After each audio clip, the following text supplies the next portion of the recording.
Service organizations. A service organization is not necessarily exclusive of ideological motives, although organizations with such defined motives are more likely to identify themselves through their association. Much like the historical religions, organizations that formed the basis for many societal institutions such as hospital service organizations perform many essential services for their community and other worthy causes. In the United States, some of these clubs usually also having a components club organization that is a tax exempt 501 of C, 3 non-profit organizations.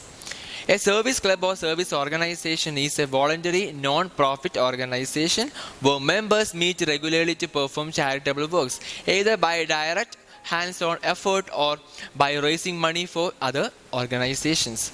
A service club is defined firstly by its service mission and secondly its membership benefits such as social occasions, networking and personal growth opportunities that encourages involvement.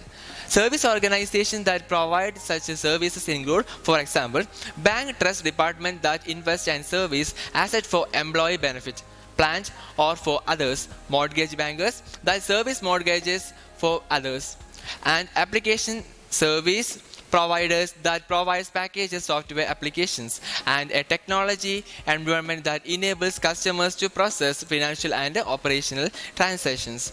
The guidance in this section may also be relevant to situations in which an organization develops, provides and maintains the software used by clients organizations. The provisions of this section are not intended to apply to situations in which the service provider are limited to executing client organization transactions that are specifically authorized by the client, such as the processing of checking accounts transactions by a bank or the execution of securities transactions by a broker.